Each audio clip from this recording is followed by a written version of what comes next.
The twin I sons of won't let Meridian anything set the sky happen on to you. fire. I know. Sarah We'll face it Valen together. pressed her back against the Always. corrugated metal wall, feeling the vibrations of the siege through her spine. 19 hours. 19 hours since the Ravagers had descended from the void like a plague of teeth and chitin. 19 hours since she had watched her soldiers die. 47 defenders at dawn. 12 left now. The compound's north wall had fallen at hour 7. The east barricade crumbled at hour 14. Now they held nothing but the command bunker and the dying hope that someone somewhere still remembered Outpost Meridian existed. Sarah's rifle kicked against her shoulder. One shot. One Ravager convulsed and fell, its mandibles still clicking in death. She didn't celebrate. There were always more. Lieutenant Caven stumbled past her, clutching his side. Green blood seeped between his fingers. Zarathi blood, the same color as hers. "Commander," he rasped, "we're out of ammunition in the west sector." "Commander." The word felt like ash in her mouth. She commanded ghosts now. Ghosts and the dying. "Fall back to the bunker," Sarah ordered. Her voice remained steady. 25 years of Zarathi military conditioning ensured that much.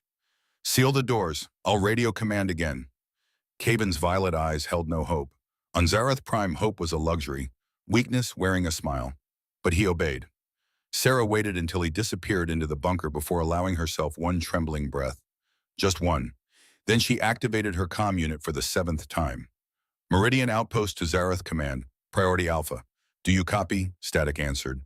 Then a voice crisp with bureaucratic indifference. "Zarath command receiving. State your status, Meridian." Sarah's jaw tightened. "We are under sustained attack. Ravager forces estimated at 2,000 plus. We've held for 19 hours. Ammunition depleted. Medical supplies exhausted. We have 12 combat-effective personnel remaining. Requesting immediate evacuation and air support. I repeat, requesting." "Request denied." The words landed like a blade between her ribs. "Command, we cannot hold this position. We need Lieutenant Valen." The voice carried the weight of finality. "Meridian's strategic value is no longer sufficient to justify resource allocation. Your orders are to maintain position. Command out." The comm went dead. Sarah stared at the device in her hand. Maintain position while they died. While the Ravagers tore them apart piece by piece. While command calculated that 47 Zarathi lives cost less than a single transport ship's fuel. On Zarath Prime, the weak perished. The strong endured. But what did you call soldiers abandoned by their own strength? An explosion rocked the compound. The west wall this time. Sarah heard screaming, heard it cut off too quickly. 11 now. She keyed the comm again. Her hand didn't shake. Zarathi discipline forbade it. "Meridian to command. We're out of ammunition, out of time." Her voice remained level, professional, as if she were filing a supply requisition instead of writing her own eulogy. Permission to request last rites for my unit." A pause, then, "Permission denied. Maintain position. Command out." They didn't even grant them an honorable death. Sarah looked at the comm device for a long moment. Then she crushed it beneath her boot. The Ravagers came at dusk. They swarmed over the broken walls like a living nightmare. Sarah met them with the only weapon she had left, a combat blade, its edge chipped from 19 hours of desperate fighting. She killed 3 before they overwhelmed her. The first Ravager's talon opened her abdomen. The second carved a line across her ribs. The third would have taken her head if Caven hadn't thrown himself between them. Sarah watched him fall, watched the light leave his violet eyes, watched him become ghost number 46. She didn't scream. Zarathi warriors didn't scream. But when the 4th Ravager loomed over her, mandibles dripping with her squad's blood, Sarah Valen did something she had never done before. She closed her eyes and wished for death. The explosion came instead. Fire fell from the sky. Sarah's consciousness flickered like a dying star. Pain was a distant thing, now muted by shock and blood loss. But she felt the heat, felt the ground shake as something massive descended through Meridian's atmosphere. Voices, alien voices, speaking a language her translator chip struggled to parse. "I've got movement in the command bunker." "Careful, could be Ravagers." "Negative, that's a Zarathi uniform. Female. Critical condition." Hands touched her. Gentle hands. Impossible. The Ravagers didn't have gentle anything. Sarah forced her eyes open. A face swam into focus. Pale skin, blue eyes, a scar cutting diagonally across the left cheek. Not Zarathi, not Ravager. Human. The story said humans were weak, soft creatures who valued sentiment over survival. But this one lifted her as if she weighed nothing, as if her life had weight. "I've got you," the human said. "Stay with me."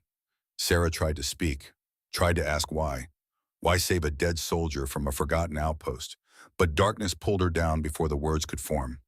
The last thing she heard was his voice, steady and certain. "Get her on the medevac, now." Then static, another voice distant and sharp. "Captain Kane, Fleet Command orders, stand down. You are not authorized." "I don't recall asking for permission." The darkness took her. Consciousness returned in fragments. White ceiling, rhythmic beeping, the scent of antiseptic and something else. Something that didn't smell like death. Sarah's combat instincts activated before rational thought. She lunged upright, ignoring the scream of torn tissue and medical alerts.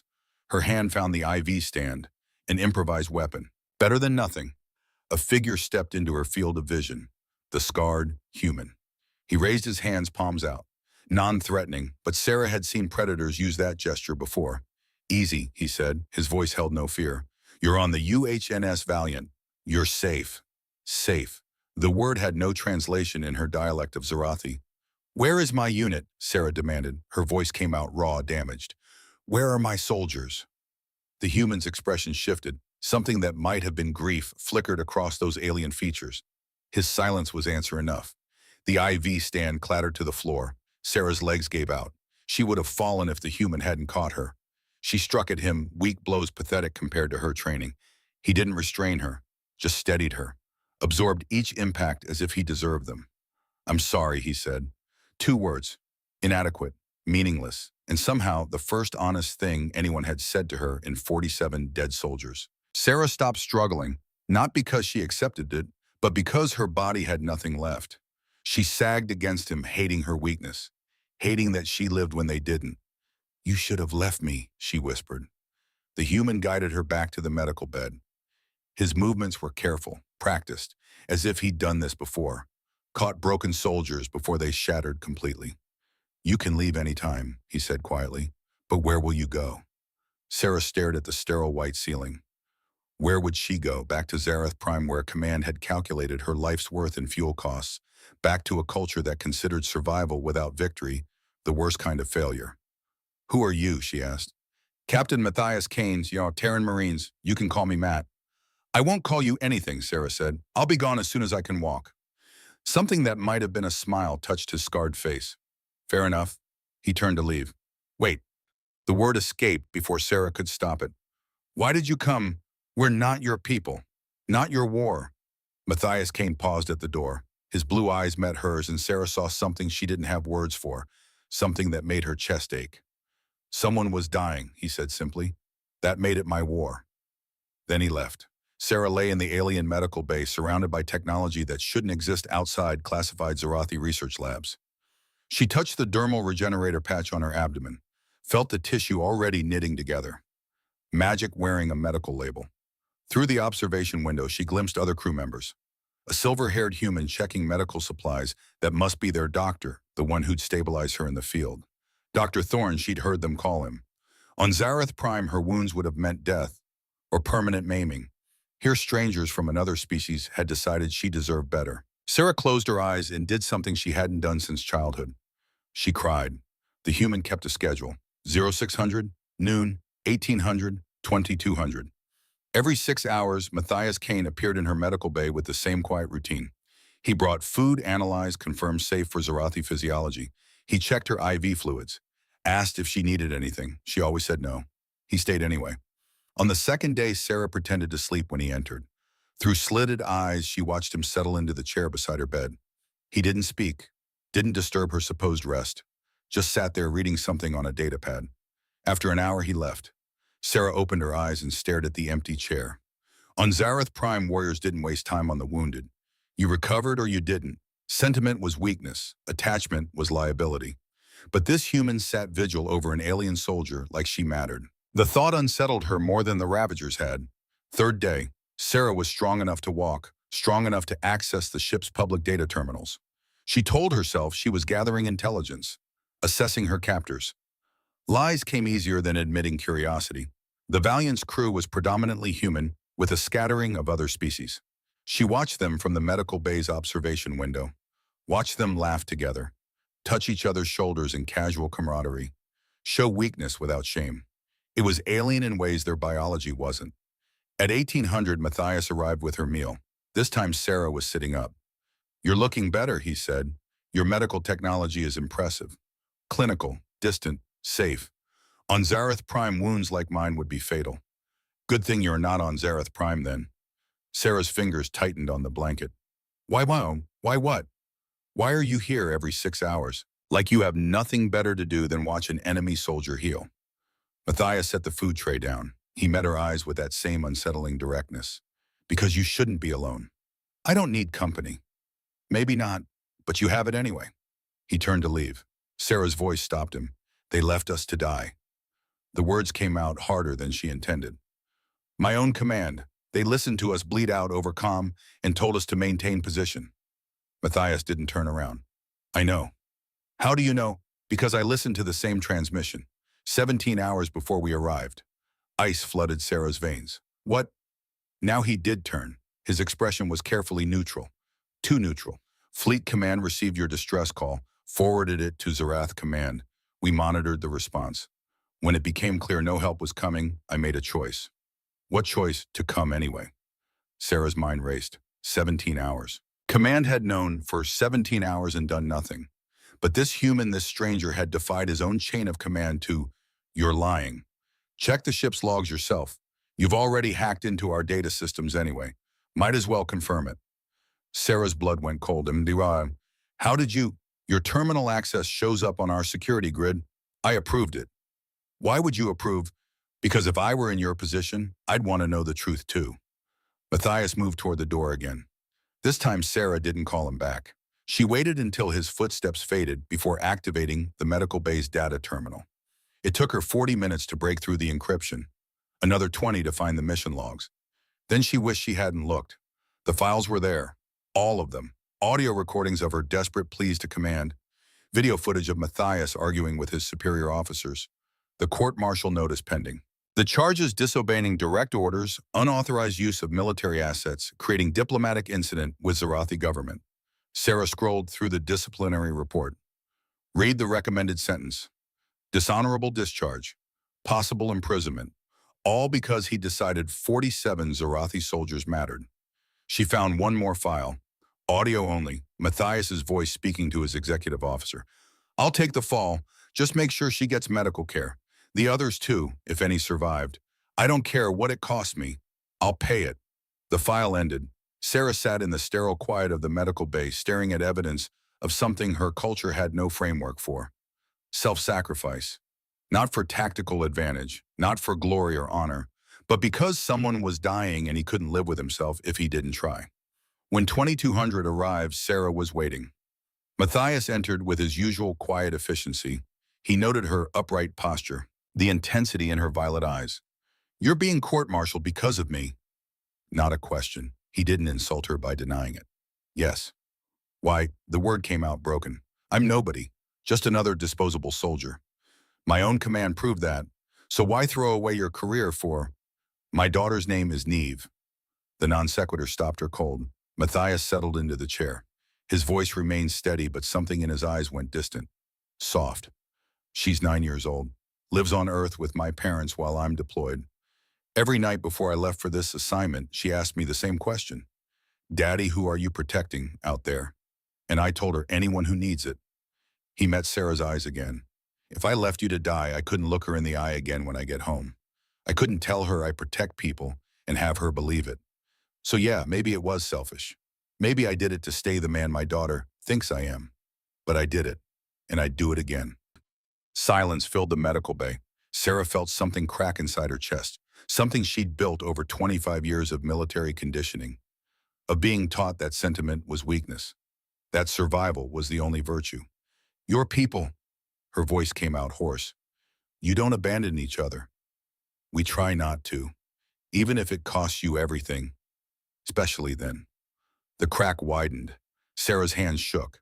On Zareth Prime, she would have hidden them, controlled the weakness, buried it where no one could see. But she was so tired of burying things. "I watched them die," she whispered. "All of them. Caven threw himself between me and a Ravager. He didn't have to. He could have run, but he stayed, and he died, and I lived. And I don't know why. Matthias leaned forward. Do you want to know what I think? Sarah nodded, not trusting her voice. I think Lieutenant Caven made a choice, just like I made a choice.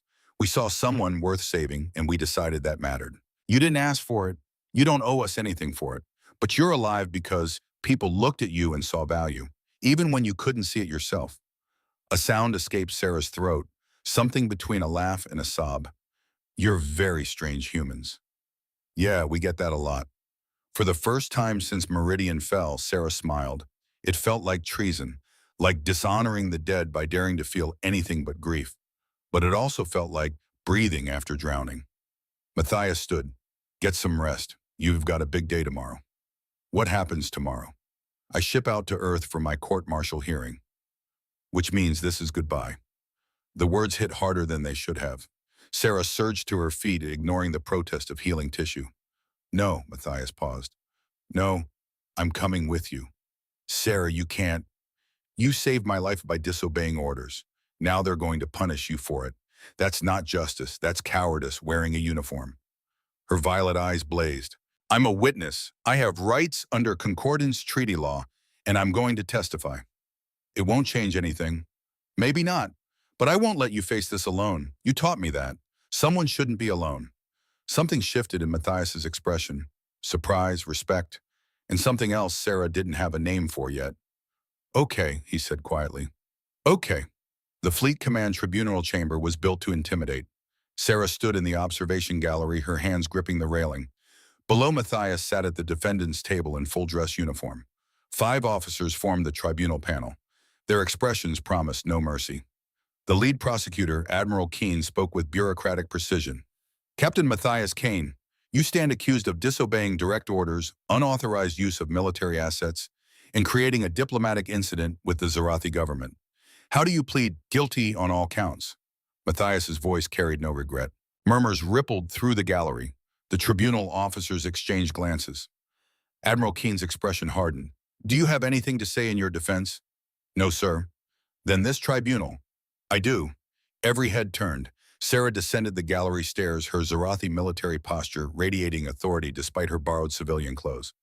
Admiral Keene's face flushed. This is a closed military hearing. You have no authority. I invoke witness protection rights under Concordance Treaty 47B. Sarah's voice cut through the chamber like a blade. The Admiral sputtered. You're not a Concordance citizen. You have no standing. Then grant me citizenship. Sarah stepped into the center of the chamber. Because Captain Kane saved 4 Zarathi lives at Outpost Meridian, not just mine. And if you punish him for that, your humanity first is a lie. This tribunal will not be lectured by Wakamanamud. Then perhaps it will be interested in evidence. Sarah activated a data chip. Holographic displays materialized above the tribunal floor. Audio files, command transmissions, timestamp after damning timestamp. These are official Zarathi command records, Sarah said. They show that command received distress calls from Meridian 17 hours before Captain Kane's intervention. They show command deliberately delaying response. They show my unit being used as... She paused, let the weight settle. As bait, to test Terran intervention protocols, to see if humans would violate diplomatic boundaries to save alien lives. The chamber erupted. Voices overlapped in shock and anger. Admiral Keene slammed his gavel. Order. How did you obtain classified Zarathi military? I was there, Sarah interrupted. Her voice dropped to something cold, something that carried the weight of 46 dead soldiers. I listened to my command condemn us to death while they ran their experiment. I watched my unit die while they took notes. So yes, Admiral, I stole these files. Court-martial me for it if you want, but first explain to Captain Kane's daughter why her father is being punished for having a conscience when my government has none. Silence fell like a hammer. Admiral Keene looked at the evidence, looked at Matthias, looked at Sarah standing defiant in the center of his tribunal. This changes nothing, he said finally. Captain Kane still violated direct orders. That cannot be excused regardless of... Then what is the point? Matthias's voice, quiet but absolute, cut through the Admiral's speech. What is the point of concordance if we only help people when it's convenient, when it doesn't cost us anything, when the diplomats approve? He stood. I took an oath to protect. Not just humans, not just allies, anyone who needs it. If that oath only applies when it's easy, it's not worth the breath it takes to speak it. Admiral Keen's jaw tightened. Captain, you're not helping your case. I'm not trying to, sir. I'm trying to keep my word to a 9-year-old girl who thinks her father protects people. And I'm trying to honor the sacrifice of Lieutenant Cavan and 45 other Zarathi soldiers who died believing someone would remember they mattered. The Admiral's hand hovered over his gavel. For a long moment, no one spoke. Then the tribunal member to Keen's left, an older woman with gray hair and kind eyes, spoke. Admiral, I move for immediate dismissal of all charges. Keen rounded on her. Captain Torres, you can't. I just did. Captain Kane acted in accordance with Concordance founding principles. His intervention saved lives without compromising military security. And frankly, if we punish people for having principles, we don't deserve them serving under our command. 2 other tribunal members nodded agreement. Admiral Keen's face went through several colors. Finally, he slammed the gavel one last time. Charges are dismissed. However, Captain Kane is hereby reassigned to humanitarian relief operations, effective immediately. It was exile wearing a pardon's face. Matthias saluted. Understood, sir. The tribunal adjourned. Sarah found Matthias in the corridor outside. He leaned against the wall, exhaustion finally showing through his military bearing. You shouldn't have done that, he said. You're welcome. Those files, you showed them. They'll declare you a traitor to Zarath Prime. You can never go home. Sarah stepped closer. Close enough to see the flecks of gray in his blue eyes. Close enough to understand why he'd risked everything for strangers. Meridian was my home, she said quietly. It died 19 hours before you arrived. Wherever I go now, it's somewhere new. What will you do, Awayu? That depends. On what? On whether humanitarian relief operations take on alien observers. Matthias straightened, understanding dawned across his scarred features. You want to come? I want to learn. You showed me that one person standing can matter. I want to see if I can be that person too. If you'll teach me. For the first time since Sarah had met him, Matthias Kane smiled.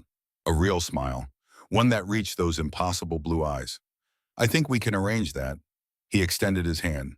Sarah looked at it. On Zarath Prime, touching was reserved for combat or mating. Physical contact outside those contexts marked you as weak. But she wasn't on Zarath Prime anymore. Sarah clasped his hand. His grip was warm, solid, real. Welcome to the valiant Lieutenant Valen. Just Sarah, I'm not part of your military. Yet, she raised an eyebrow. Presumptuous. Optimistic. There's a difference. As they walked through Fleet Command quarters, Sarah felt the weight of 46 ghosts walking with her. Caven and the others? The soldiers' command had abandoned. She couldn't bring them back, couldn't undo their deaths, but she could honor them by becoming something they never had the chance to be. Someone who stood when everyone else walked away. Someone who mattered to someone. The Valiant waited in orbit, Sarah's new home, her new purpose, and beside her the strange scarred human who decided she was worth saving. Matthias Kane didn't know it yet, but he'd just recruited his most dedicated student. Sarah Valen was about to learn everything he could teach. And somewhere on a planet called Earth, a 9-year-old girl named Neve was about to get the letter her father had written before the tribunal. In it, he told her about a brave soldier who'd lost everything but still chose to stand. About someone who taught him that courage looked different on every world. About the alien woman he hoped one day his daughter would meet. The letter ended with a promise. I'm coming home soon, and I'm bringing someone special with me. Someone who reminds me why we do this, why we stand, why one person always matters. Love you forever, Daddy. Neve Kane would read that letter 17 times before sleep found her. And across the void, her father and an alien soldier who'd learned what hope felt like began preparing for their next mission. They had 3 weeks to get ready. 3 weeks to gather supplies, brief the relief team, and make the journey back to Outpost Meridian. The survivors needed help. And for the first time in her life, Sarah Valen knew exactly what help looked like. It looked like one person who refused to leave. 4 weeks had passed since Meridian fell. 2 weeks since the tribunal had absolved Matthias of wrongdoing while exiling him to the edges of military relevance. 2 weeks of preparation, gathering supplies, briefing the relief team. 1 week in transit, watching the stars blur past at faster-than-light speeds, while Sarah learned the names of the crew who would stand with them. Now the transport shuttle descended through Meridian's atmosphere like a falling star. Sarah pressed her palm against the viewport, watching the scarred planet grow larger. Her home, her graveyard, the place where she'd died and been reborn in the same breath. She was going back. Matthias sat across from her in the tactical bay, checking weapon systems with the methodical precision she'd come to recognize. Dr. Aldrich Thorne, the silver-haired surgeon who'd stabilized her wounds during the rescue, reviewed medical supplies with quiet efficiency. 6 Terran Marines occupied the remaining seats, their faces carrying the particular stillnesses of soldiers approaching a combat zone. And 2 Zarathi, defectors like her, warriors who'd heard about Command's betrayal and made their own choice. The shuttle shuddered. Atmospheric entry. Sarah's stomach dropped, but not from the turbulence. "You don't have to do this," Matthias said without looking up from his checklist. "Yes, I do." "Why?" Sarah watched Meridian's twin suns paint the clouds in shades of amber and blood. "Because I need to know." "Know what? If I can be what you are, someone who helps instead of just survives." Now he did look up, those blue eyes that had seen her broken and chose to care anyway. "You already are, Sarah. I killed for 25 years. I don't know if I can build anything." "Then I'll teach you." The shuttle touched down with a shudder of retro thrusters. Matthias stood checking his sidearm. "Welcome back, Lieutenant." Sarah followed him to the ramp. "It's not home anymore." "Then let's make it something better." The ramp descended. Meridian's heat hit like a physical blow. The air tasted of ash and old death. Sarah stepped onto soil that had drunk the blood of her entire unit and felt 46 ghosts rise to meet her. The outpost was gone. Where buildings had stood, only rubble remained. The Valiant's orbital bombardment had saved her life by destroying everything she'd fought to defend. Poetic in its way. Movement drew her eye. Figures emerging from makeshift shelters constructed from debris and salvaged metal. Zarathi civilians, refugees from the mining colonies. 247 souls who'd survived when their defenders hadn't. An elderly female approached. Her violet eyes held the particular hardness that came from watching everything burn. "I am Elder Kess," she said in Zarathi. Her gaze swept over Sarah's borrowed Terran fatigues with undisguised contempt. "You're Lieutenant Valen. You survived. How fortunate." The word landed like an accusation. "Elder Kess," Sarah kept her voice neutral. "We've brought medical supplies, food, water purification equipment. We don't need alien charity. With respect, Elder, your people are dying. Better to die free than live as pets to strangers." Matthias stepped forward. His translator rendered his words in flawless Zarathi. "We're not asking you to be pets. We're asking you to stay alive long enough to rebuild." Kess turned her ancient gaze on him. "You're the human who defied orders. The one who decided our lives mattered enough to risk your career." "Yes, ma'am." "Why, Paul? Because someone was dying. That made it my business." For a long moment, the old Zarathi studied him. Then she spat in the dust at his feet. "Your compassion is an insult. We are Zarathi. We endure. We don't need grandmother, please." A younger voice, a boy perhaps 8 years old, stepped from behind Kess's robes. His thin frame spoke of malnutrition. His eyes held premature knowledge of death. "Taiv," Kess snapped, "return to Uk." "I'm hungry." The boy's voice cracked. "We're all hungry. If the aliens have food, why can't we?" "Because we are not beggars." Kess's hand lashed out, catching the boy across the face. Taiv stumbled, didn't cry. On Zarath Prime, crying was weakness.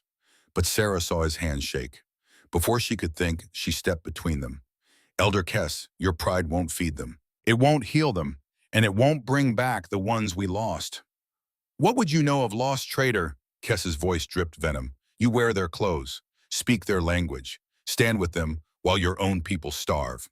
You're no Zarathi. You're alive." Sarah's voice cut like a blade. "I'm alive because a stranger decided I mattered. And now I'm here to make sure these children live long enough to hate me for it." She turned to Matthias. "Set up the medical tent. Whether they want our help or not, it'll be here when they need it." Matthias nodded. The Marines moved with efficient purpose, unloading supplies.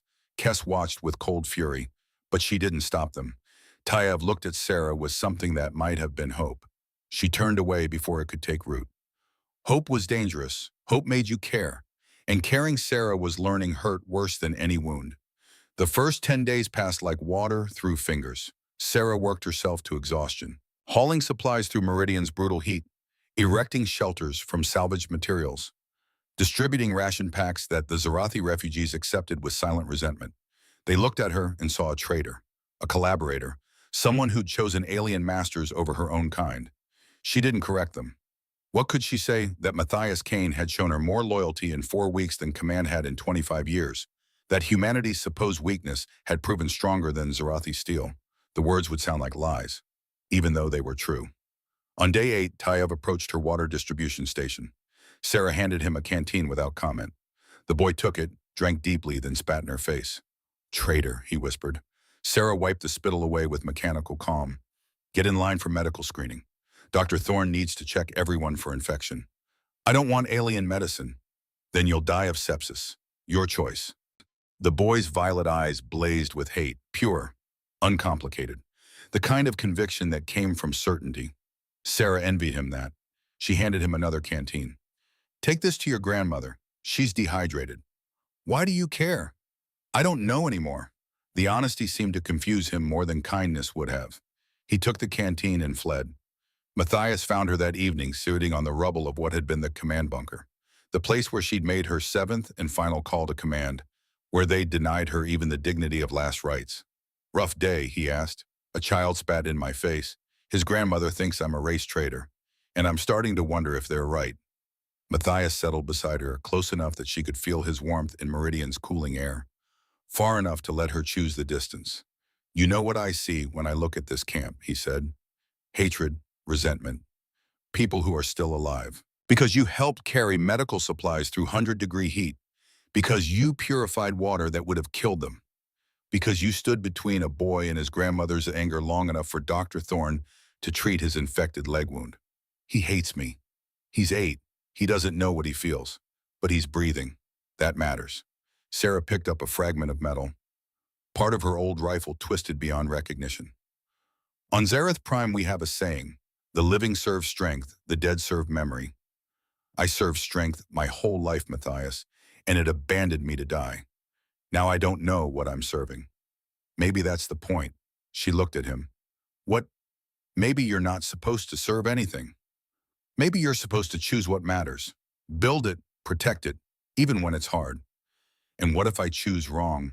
Then you'll have chosen. That's more than most people manage." Sarah studied his scarred face in the dying light. "Is that what you did when you came for us?" "Yeah." "Do you regret it?" "Not for a second." Something shifted in her chest, something that felt dangerously like hope. "Teach me," she said quietly. "Teach me how to do this, how to care without breaking." Matthias smiled. That small, sad smile she'd learned meant he was remembering pain. "I'll teach you, but Sarah, caring always breaks you a little. That's how you know it's real." The teaching began the next morning. Dr. Thorne's medical tent became Sarah's classroom. Matthias showed her how to clean wounds without causing unnecessary pain, how to apply dermal regenerators to maximize healing, how to recognize infection before it turns septic, the medicine of saving instead of killing. Her hands, trained for 25 years to destroy, learned a different vocabulary. "Gentle," Matthias corrected when she pressed too hard on a bandage. "You're not restraining an enemy, you're helping someone heal." Sarah adjusted her grip. The elderly Zarathi female beneath her hands flinched anyway. "I don't want her touching me," the woman rasped in Zarathi. Matthias didn't understand the words, but he understood tone. He placed his hand over Sarah's, steadying, supporting. "Tell her she's safe," he said. Sarah translated. The woman's eyes flickered with distrust. "Safe with a traitor and aliens." "Yes," Sarah said simply. "Safe with us, because unlike command, we came back." The woman had no answer for that. Sarah finished the bandaging. The woman left without thanks, but she left breathing easier. Small victories. Matthias called them that. Sarah called them exhausting. But she kept learning. On day 12, they brought her an elderly Zarathi woman. Ancient, thin as drought-killed grass, dying from organ failure that no regenerator could fix. "There's nothing we can do," Dr. Thorne said quietly to Sarah and Matthias.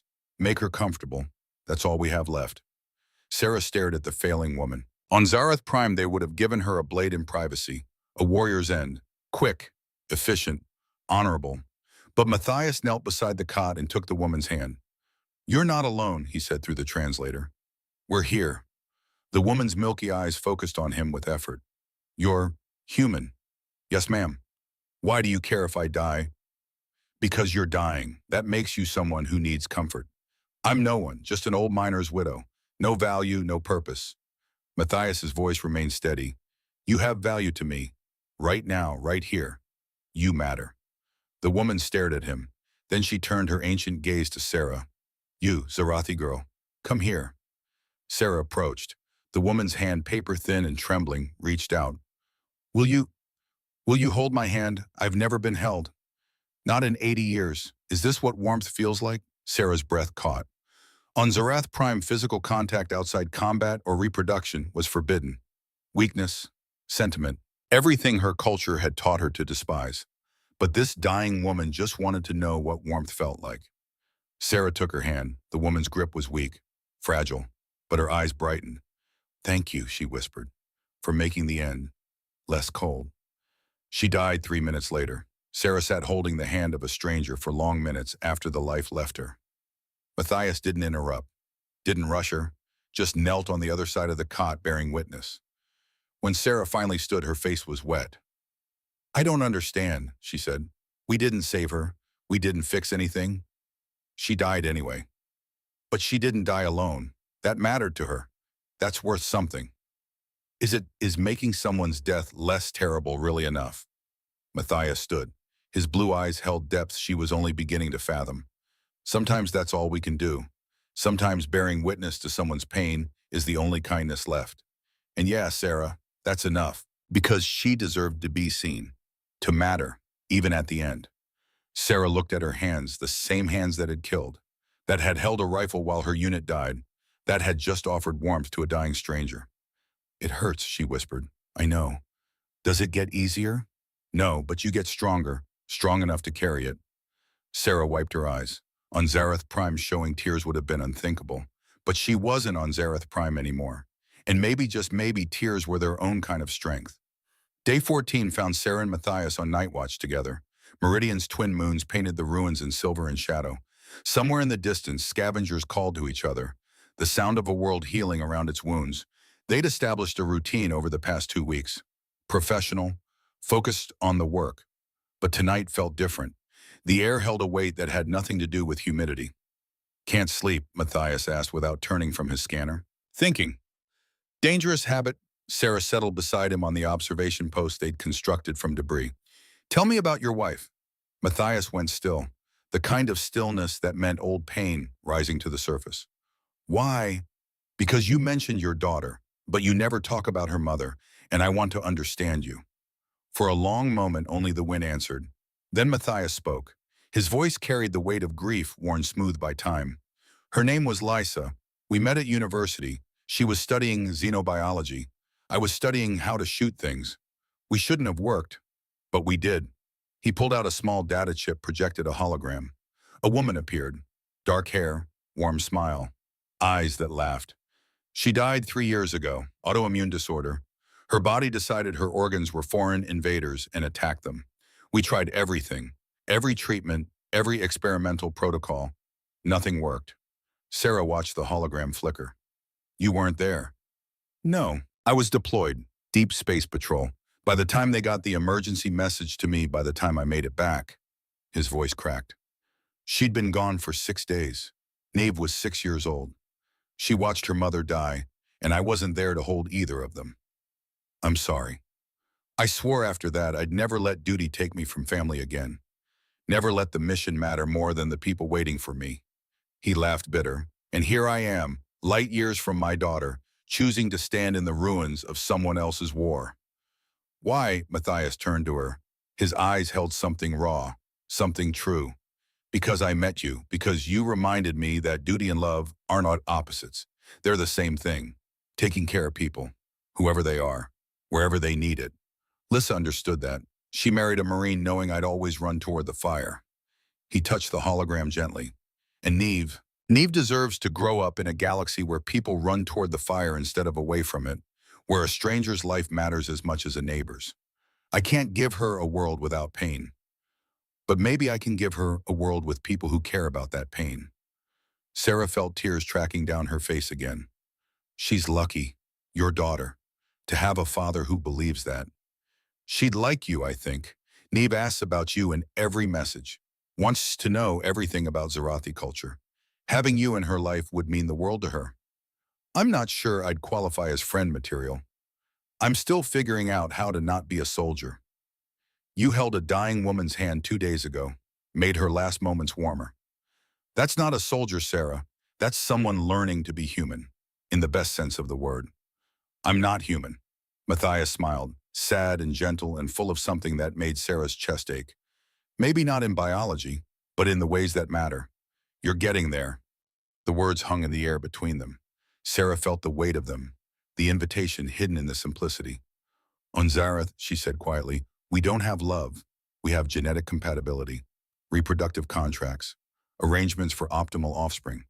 But we don't have this. This choosing someone because they make the darkness less dark. Caring about someone's pain more than your own comfort. That's alien to me. More alien than any biology. Matthias reached out, slow, giving her time to refuse.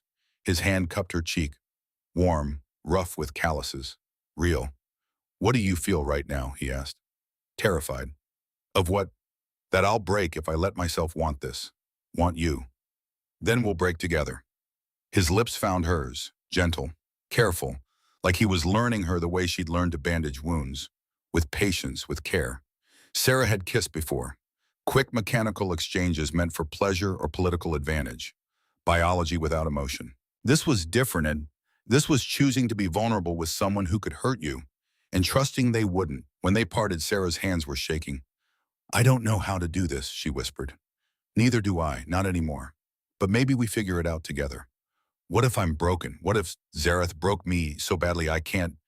Then you'll be broken. And I'll care about you anyway. That's how this works. Sarah laughed. The sound came out wet with tears and wonder.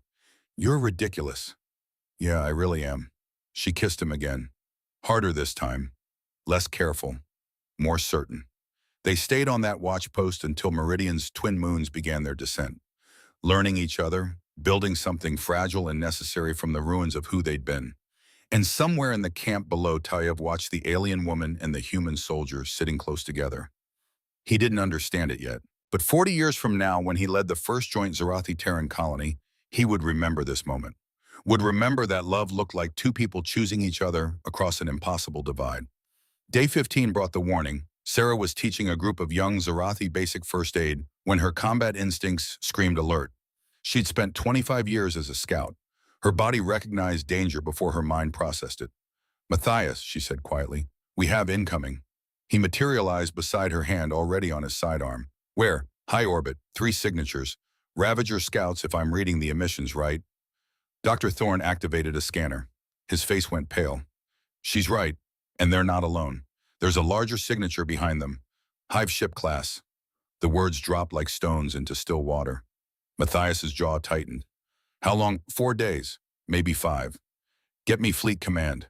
The comm channel opened. Static, then a bureaucrat's voice. This is fleet logistics. State your. This is Captain Kane Humanitarian Relief Team, Meridian 7. We have Ravager Hive ship inbound. Request immediate civilian evacuation. 247 souls. We need transport now. A pause. Keyboard sounds. Captain Kane, Meridian is Zarathi sovereign territory. We cannot authorize. These are civilians, women, children. They'll be slaughtered. Not our jurisdiction, Captain. Zarathi Command has been notified. They'll handle evacuation protocols. Sarah's blood went cold. She grabbed the comm from Matthias. This is Lieutenant Sarah Valen, formerly Zarathi Defense Forces. Command won't evacuate. They've already written these people off. We need Terran support. Negative, Lieutenant. We have standing orders not to intervene in Zarathi internal. Sarah crushed the comm unit. Silence fell over the medical tent. So, Dr. Thorne said quietly, we're on our own. Matthias looked at the refugees. At the children playing in the dust. At Tayev, who'd stopped hating Sarah long enough to let her teach him how to bandage wounds. Then we hold. Matt, Dr. Thorne said carefully, we have 8 Marines, 40 able-bodied Zarathi, maybe 50 civilians who could hold a weapon if we taught them. Against a hive ship, that's thousands of Ravagers. It's suicide. You're right, it is. Matthias's voice held no fear, only certainty. So anyone who wants to leave, leave now. I'll order the shuttle back. No judgment, no shame. But I'm staying. The Marines exchanged glances. Then one by one they stood. Where you go, Captain, we go. The 2 Zarathi defectors nodded agreement. Dr. Thorne sighed. Well, always wanted to go out doing something meaningful. This qualifies. Sarah stood. I'll contact Elder Kess. If we're making a stand, we need everyone who can fight. Matthias caught her hand. Sarah, you don't have to stay. This isn't your fight anymore. You're wrong. She met his eyes. This is exactly my fight. These are my people abandoned by our command, just like I was, just like my unit was.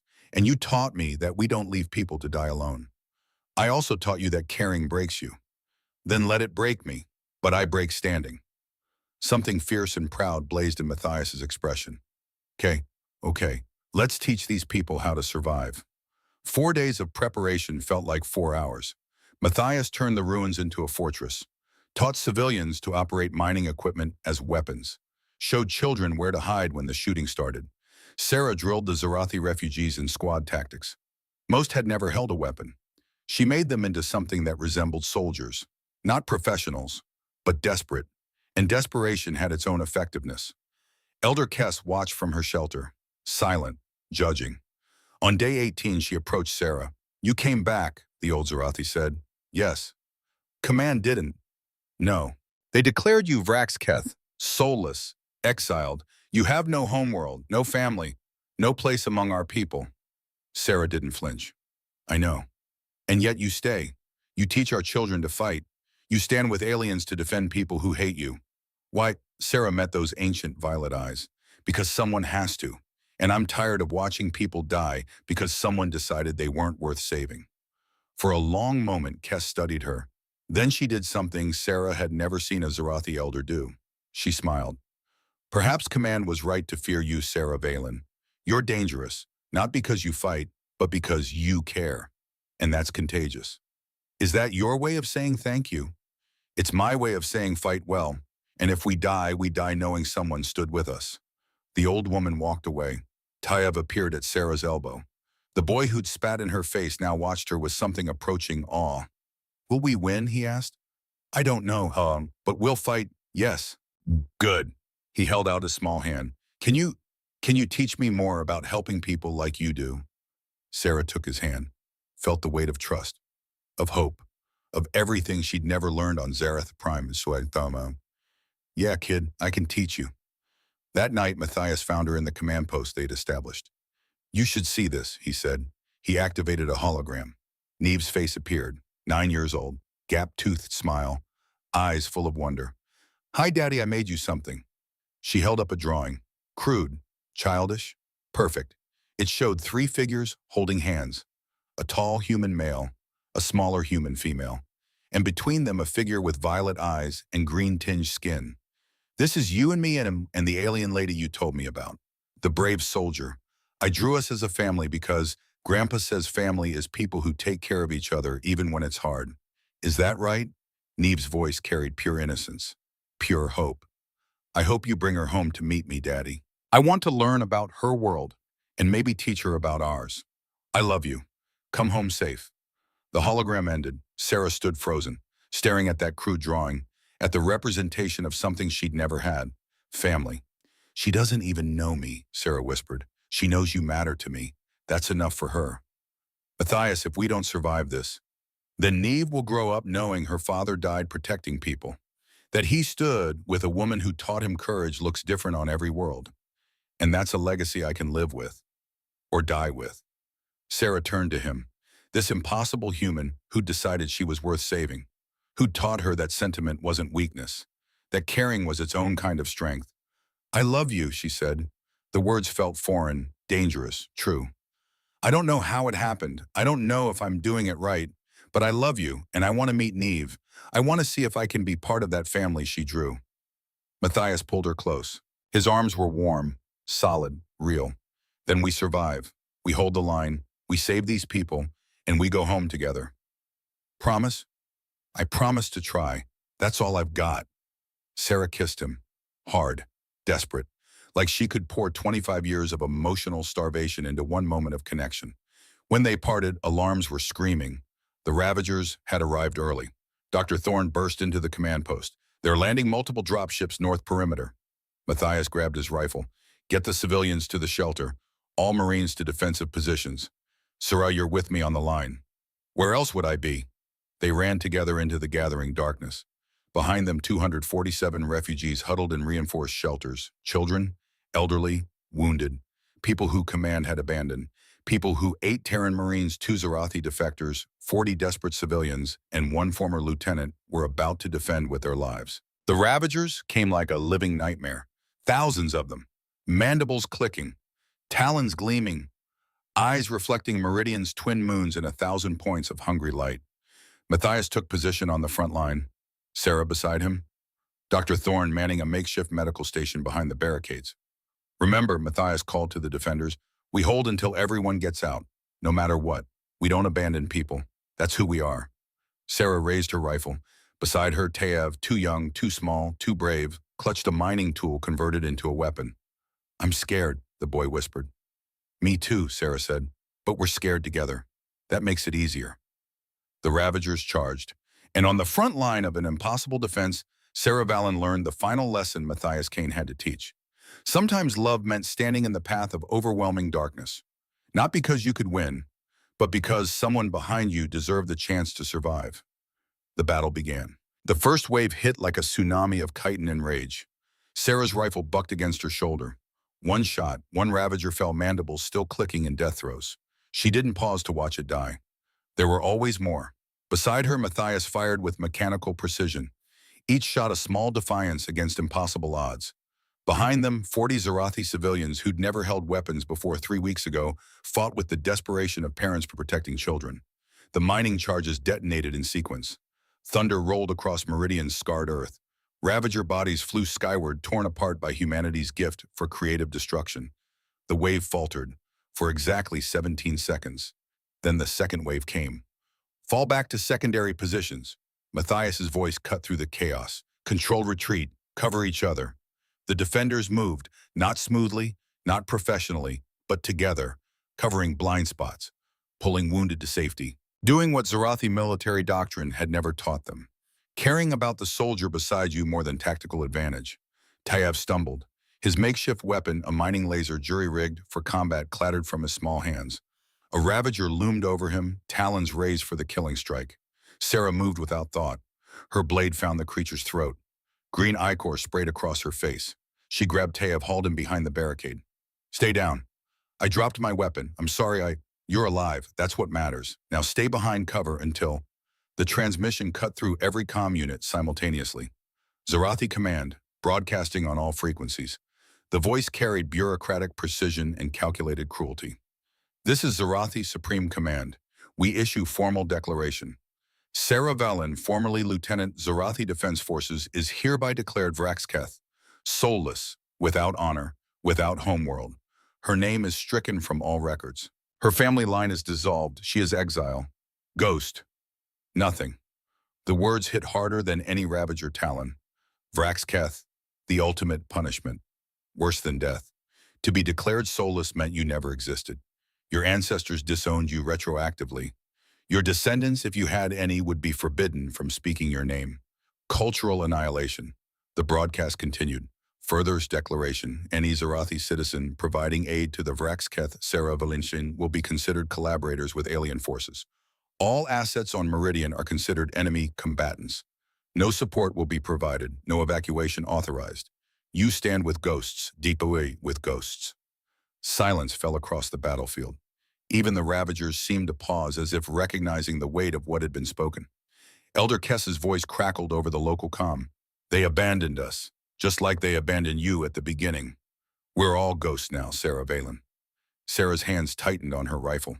25 years of service, 25 years of following orders, bleeding for a government that calculated her worth in fuel costs and resource allocation. And now they declared she'd never existed at all. Matthias touched her shoulder. Sarah, she activated her own comm, broadcast on the same frequency Command had used. This is Sarah Vallon. Yes, Command. I stand with aliens. I stand with humans who value life over doctrine. I stand with people who came back when you ran. You call me Vraxketh good, because I'd rather be soulless than serve cowards who abandon their own. She looked at the refugees around her, at Taev, at Elder Kess, at the 2 Zarathi defectors who'd chosen conscience over command. Meridian is my home now. These people are my family. Not because of blood, not because of species, but because they're here. They're fighting. They matter. Sarah's voice hardened. So come take me, Command. Send your perfect soldiers. Your obedient drones. I'll be right here. Standing with the people you left to die. She cut the transmission. Around her, the Zarathi refugees were standing. Really standing, not cowering, not calculating survival odds. Standing with her. Elder Kess's weathered voice carried across the barricades. Well said, Vraxketh. Now let's show command what Ghost can do. The Ravagers charged again. This time the defenders met them, screaming defiance. Hour 4 of the siege. Sarah's ammunition counter read 7 rounds. 7 bullets between her and hand-to-hand combat with creatures designed for close-quarters slaughter. The command post, a reinforced bunker constructed from debris, held 6 people. Matthias, Dr. Thorne, 2 Marines whose names Sarah had memorized because remembering the living mattered, and Sarah herself. Outside, the defensive perimeter had collapsed to a circle 50 meters across. 47 able bodies remained from the original fighting force. Ammunition critical. Medical supplies exhausted. Hope running on fumes and stubborn refusal to quit. Dr. Thorne's scanner painted a grim picture on the tactical display. The hive ship, he said. His voice carried the particular exhaustion that came from stitching torn bodies for 4 straight hours. It's stationary in low orbit, feeding reinforcements to the surface. How many total? Matthias asked. Thermal signatures suggest 3,000 plus. They're rotating waves. Fresh troops every hour while we're burning out. Matthias studied the display with the focus Sarah had learned meant he was calculating terrible mathematics. How long could exhausted defenders hold against an endless enemy? The answer sat unspoken between them. There's a way, he said finally. Everyone turned. The Valiant has orbital strike capability. Plasma lance. It could crack that hive ship like an egg. But it needs a target lock from the ground. Dr. Thorne's face went pale. Matt, the targeting designator requires line of sight. You'd have to be inside the ship's shields to paint it properly. I know. The shields are designed to block escape pods, debris, anything trying to leave once the strike starts. Whoever goes in doesn't come out. I know. Sarah's blood turned to ice. No. Matthias met her eyes. It's the only way to stop the reinforcements. Without that ship, we can hold. Maybe even win. With it feeding fresh troops, we're dead in another hour. All of us. Then we die together. Sarah. No, her voice cracked. You don't get to do this. You don't get to sacrifice yourself after teaching me that every life matters. That includes yours. It includes the 247 people in those shelters more. Matthias, please. He pulled out a small data chip, pressed it into her hands. His fingers were warm, solid, real. The same hands that had steadied her when she wanted to die, that had taught her gentleness could be strength. Letter for Niv, he said quietly. I wrote it before the tribunal, just in case. Tell her I loved her. Tell her she made me want to be worthy of her faith, and tell her about you, about the brave soldier who taught me that courage looks different on every world. You'll tell her yourself, we'll find another way. There is no other way. His hands cupped her face, thumbs brushing away tears she didn't remember shedding. I'm sorry, I promised we'd survive together. I'm breaking that promise. Then I'm coming with you. No, yes. If you die, I die. That's how this works now. Something fierce blazed in Matthias's expression. Pride and sorrow and love all tangled together. Okay, he said. Okay, we do this together. Dr. Thorne handed them the targeting designator, a small device, innocent-looking, heavy with death. 90 seconds of continuous line of sight once you activate it, the doctor said. His voice was professionally calm.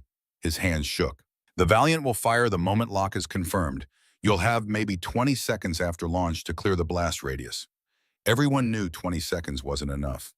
Matthias checked his sidearm. Sarah, you ready? She nodded, couldn't speak past the tightness in her throat. They moved toward the transport that would carry them to their deaths. Sarah activated the medical station's drug dispenser while Matthias's back was turned, filled a small injector with sedative, the same dosage Dr. Thorne used for battlefield triage, enough to drop a full-grown human for 6 hours. At the transport's ramp, Matthias turned. Whatever happens, I want you to know. Sarah kissed him, hard, desperate, pouring everything she couldn't say into that one point of contact. When they parted, she pressed against him, as if memorizing the feel of his body against hers. I love you, she whispered into his ear. That's why I can't let you die for me again. She triggered the injector against his neck. Matthias's eyes went wide. Sarah, what did you... His knees buckled. She caught him, eased him down. "Forgive me," she said, "but Neve needs her father, and I need to know you're alive when this is over." "Don't, you promised?" "I lied. You taught me how." His eyes were already closing, fighting the sedative, losing.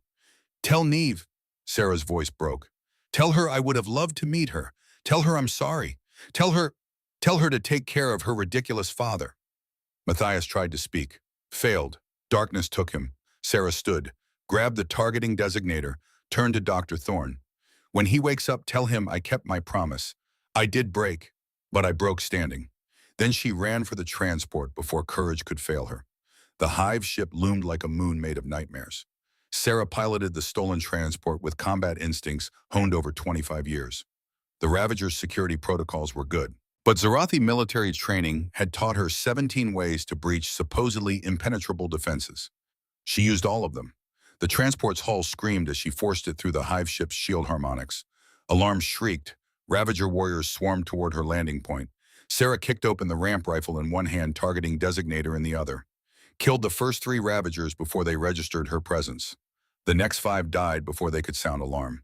She moved through the hive ship like death in borrowed fatigues. Every corner was a kill zone.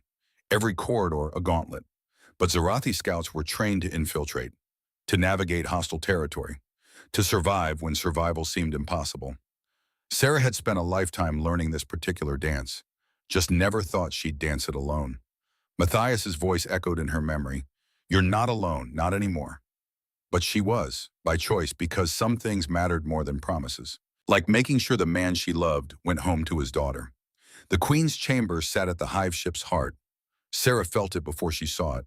A vast space, cathedral-sized, organic architecture that looked grown rather than built.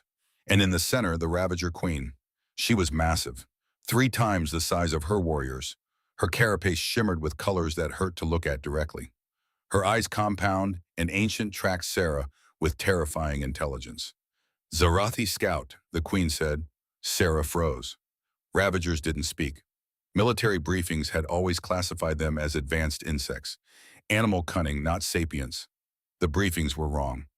"You understand me?" Sarah kept her rifle trained on the Queen's head. Knew it was pointless. The creature could kill her before neural impulse reached trigger finger. "We understand many things, including futility, yet you came anyway. Alone, why?" "To stop you from killing people I care about. The humans, they're not your species. Family isn't blood, it's choice. I choose them." The Queen's mandibles clicked in what might have been laughter or sorrow. "Choice, yes. I remember choice." The massive creature settled onto her haunches. "You remind me of my daughter. Stubborn, foolish, brave." Sarah's grip on the rifle wavered. "What happened to her? Humans killed her 3 years ago. Your Captain Kane's unit, in fact. The Battle of Regulus Station. We were defending our breeding grounds.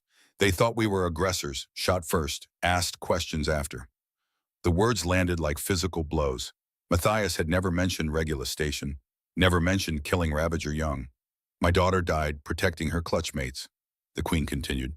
"The humans called it self-defense. Perhaps it was. Perhaps we're all just defending what we love and calling it righteousness."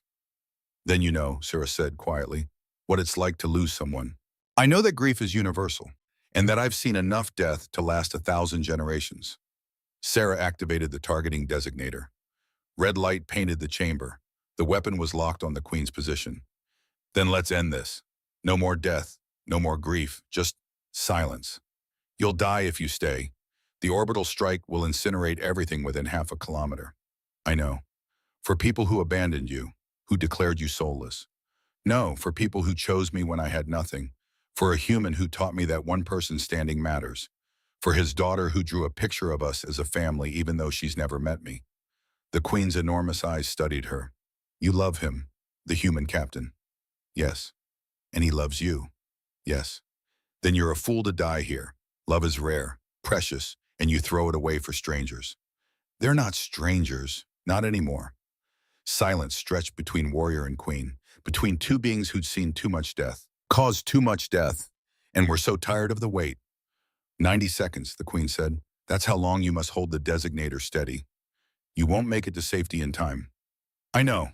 The targeting lock confirmed. Somewhere in orbit, the Valiant's plasma lance was charging. 60 seconds to full power, 90 seconds to firing solution, 120 seconds until everything in this chamber ceased to exist. The Queen moved. Sarah's finger tightened on the trigger, but the massive Ravager didn't attack. She reached out with one enormous talon and gently, impossibly gently pushed Sarah's rifle aside. "Go," the Queen said. "I'll hold the designator." Sarah's world stopped. "What?" "I said go. I'm old. I've sent 1,000 warriors to die for my choices. Let me die for one good choice, one that might end this cycle." "I don't understand." "My daughter believed there could be peace between our species. She died believing it. Maybe she was right. Maybe one act of mercy can stop endless war." The Queen took the designator from Sarah's trembling hands. "Maybe if I save you, that human captain won't have to destroy another mother's daughter. Maybe that's worth one old queen's life." Tears blurred Sarah's vision. "Why? Because I've seen enough death, and you remind me that some things are worth living for." The Queen's mandibles clicked softly. "Now run, brave fool. Run to your love. Tell him forgiveness is possible. Tell him some wars can end." Sarah ran. Behind her, the Ravager Queen held the targeting designator steady, counted down to her own death, and thought of her daughter, her beautiful, foolish, brave daughter who'd believed in peace. Maybe she'd been right all along. The orbital strike launched. Sarah was 30 meters from the transport when the world became fire. Matthias woke to Dr. Thorne's grim face. "Where is she?" No preamble, no confusion, just absolute certainty that Sarah had done something catastrophic. "Gone. Took the transport 2 hours ago. Matt, I'm sorry she—" Matthias was moving before the doctor finished speaking. Out of the command post, into the aftermath of battle. The Ravager waves had stopped. Bodies littered the ground. But the living outnumbered the dead. They'd held, because Sarah had cut off the reinforcements. "The strike." Matthias grabbed the nearest Marine. "Did it hit? Is she—" "Impact confirmed. Hive ship destroyed. But Captain, there's no way anyone inside survived. The blast radius—" Matthias ran. The transport's return beacon painted a location on his tactical display. 1 kilometer north. He covered the distance in minutes that felt like hours. His chest burned, his vision narrowed. The world reduced to one single truth. She couldn't be dead. Not after everything. Not after she'd finally learned to hope. The crash site was a crater. The transport had augured into Meridian's surface at terminal velocity. Metal twisted beyond recognition. Fire still burning in places. The kind of impact that left no survivors. Matthias fell to his knees. "No," he whispered, then louder. "No, no." He tore into the wreckage with bare hands, ignoring the heat, ignoring the jagged metal that opened his palms, digging like a man possessed. Because she'd promised. Promised to break standing. Promised to movement. Under a section of hull plating. Weak. Probably just settling debris. But Matthias grabbed it anyway. Hauled with strength born of desperation. The plating shifted. Sarah lay underneath. Battered. Burned. But breathing. Her violet eyes cracked open. Focused on his face with effort. "You promised," Matthias said. His voice cracked.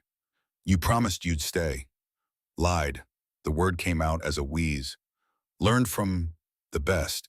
He pulled her free, cradled her against his chest, felt her heartbeat against his own. Alive. Impossibly alive. "Don't ever do that again." "No promises." Matthias laughed. The sound came out half sob. "You're impossible. You love impossible." "Yeah, I really do." Dr. Thorne arrived with medical team. Started emergency treatment. Dermal regenerators working overtime. Sarah would survive. The injuries were bad, but survivable. She'd made it out with seconds to spare. "The Queen," Sarah whispered as the medics worked. "She saved me. Let me go." Held the designator herself. Matthias stared at her, processing. The Ravager Queen sacrificed herself. Said she was tired of death. Wanted one choice that mattered. Wanted to end the cycle. Somewhere in the rubble of Meridian, surrounded by ghosts and refugees and the wreckage of impossible choices, Matthias Kane held an alien soldier who'd taught him that courage wore 1,000 faces. And above them, the stars bore witness to something rare. 2 species, 2 warriors choosing mercy over vengeance. Choosing to build instead of destroy. "We did it," Sarah said. "Saved them all." Matthias looked at the refugees emerging from shelters. At Tayev alive and whole. At Elder Kess nodding respect. At 247 souls who'd survived because people stood. Yeah, he said softly. We did. 6 months later, Earth smelled like rain and growing things. Sarah stood in the backyard of Matthias's home, their home now watching Neve practice the combat forms she'd taught her. The girl moved with natural grace, 9 years old and already showing the focus of a warrior. But different from Zarathi training, because between each form, Neve laughed. On Zarath Prime, laughter during training meant weakness. Here it meant joy, the simple pleasure of movement, of learning, of being alive. Like this, Neve executed a strike sequence. Perfect form. Exactly like that. You're a natural. Dad says I get it from him. Your father thinks he's better at hand-to-hand than he is. Matthias's voice came from the porch. I heard that. Sarah turned, found him watching them with that expression she'd learned meant contentment, peace, home. He'd retired from active service after Meridian. Took a teaching position at the academy instead. Training the next generation of Marines, passing on lessons learned in blood and fire. Sarah had joined him there, first as guest instructor, then after Terran Fleet offered her citizenship and commission as permanent faculty. Lieutenant Sarah Vallon, Concordance Armed Forces, teaching young humans that strength and compassion weren't opposites. There's someone here to see us, Matthias said. A woman in Fleet Admiral insignia stepped into the yard. Sarah recognized her from briefing zones.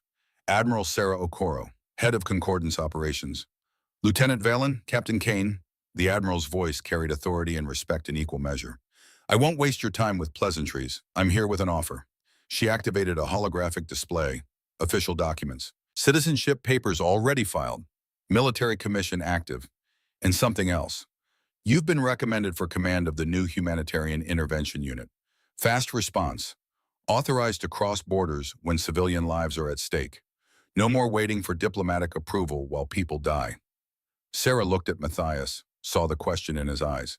It's because of what you did at Meridian, Admiral Okoro continued. You proved that sometimes rules need breaking, that conscience matters more than protocol. We're making that official doctrine, and we want you leading it. What about my teaching position? Matthias asked. You'd keep it. This would be reserve status, activated when needed. Otherwise, you stay here, raise your daughter, live your life. But when the call comes, we answer, Sarah finished. Together. Together, the Admiral confirmed. Neve tugged Sarah's sleeve. Does this mean you'll be saving people like you and Dad saved each other? Sarah knelt to Neve's level. This child who'd drawn a picture of them as family before they'd ever met, who'd accepted an alien soldier into her home with nothing but curiosity and kindness. Yes, Sarah said. Saving people. That's what we do. Good, because people should help each other, even when it's hard. Words of wisdom from a 9-year-old who'd somehow understood what took Sarah 25 years to learn. We'll need time to discuss, Matthias said to the Admiral.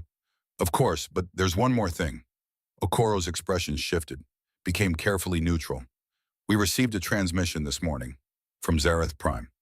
Ice flooded Sarah's veins. What kind of transmission? Distress call. Ravager forces have invaded their core systems. Multiple colonies under siege. Military losses catastrophic. The Admiral paused. They're requesting concordance aid. Silence fell across the yard. Zarath Prime. The government that had abandoned Sarah to die. That had declared her Vraxketh, soulless, exiled from her own species. Now they wanted help. Do they know they're asking for help from the woman they exiled? Sarah's voice came out flat, controlled, hiding the rage beneath. They know. Specifically requested you and Captain Kane by name. Said if anyone would come despite their betrayal, it would be the soldier who stood at Meridian when everyone else ran. Neve looked up at Sarah with those innocent eyes. Are you going to help them even after they were mean to you? Out of the mouths of children came impossible questions. Sarah could refuse. Walk away, let Zarath Prime burn the way they'd let Meridian burn. Justice, symmetry, the universe balancing its scales. But Matthias had taught her a different math. That's what family does, Sarah said quietly. Even when it's hard, especially when it's hard. She looked at Matthias, saw understanding in his scarred face, saw pride, saw love. We're going, he said, not a question. We're going, she confirmed. Admiral Okoro allowed herself a small smile. I'll have the Valiant ready within 48 hours. Captain Torres requested to command personally. Said she owes you both. The Admiral left. Neve hugged Sarah's legs. You're brave, both of you. But come back okay, I want to learn more combat forms. And Dad promised to teach me how to make his special pasta. We'll come back, Matthias promised. Always. That night after Neve was asleep, Sarah stood on the porch watching Earth's single moon rise. Matthias joined her, wrapped his arms around her from behind. They stood like that, two warriors learning how to be something other than soldiers. You know this might be a trap, he said. Zareth Command could be using the Ravagers as excuse to what they already declared me dead to them. What worse thing could they do? Kill you for real this time. Then they try, and they fail. Because I'm not alone anymore. Sarah turned in his arms. I have you. I have Neve. I have a purpose. They can't take that away. Sarah Vale, an optimist. Never thought I'd see the day. You broke me, Matthias Kane. Taught me to care. This is your fault. Best decision I ever made. They kissed, gentle, sweet. The kind of kiss that promised tomorrow and tomorrow and tomorrow. Above them, stars wheeled in their ancient dance. Somewhere among those stars, Zarath Prime burned. Millions of lives hanging in balance. People who'd shown Sarah nothing but contempt. People she was going to save anyway. Because Matthias had taught her that one person standing mattered. And the Ravager Queen had shown her that mercy could end cycles of violence. And Neve had reminded her that helping people was what you did. Even when it was hard. Especially when it was hard. 48 hours later, the Valiant departed Earth orbit. Captain Torres at the helm, Matthias as tactical officer. Sarah as ground operations commander. 120 Marines, 30 Zarathi volunteers who'd defected after Meridian. And one message to Zareth Command. This is Lieutenant Sarah Valen of the Concordance Humanitarian Intervention Unit. You declared me Vraxketh, soulless, but I learned from humans that souls aren't given by governments. They're built by choices, and I choose to come. Not because I forgive you, but because your people deserve better than their command. The message ended with coordinates, landing zones, tactical recommendations, everything Zareth Command would need to coordinate with their Vraxketh ghost. The response came 6 hours later. Lieutenant Valen, this is Supreme Commander Koresh. We understand the impossibility of what we ask, the magnitude of our betrayal, but our people are dying, and you're the only one who answered. A pause, then quieter. Thank you for being better than we deserved. Sarah stood on the Valiant's observation deck watching the stars blur into hyperspace. Matthias appeared beside her, always beside her.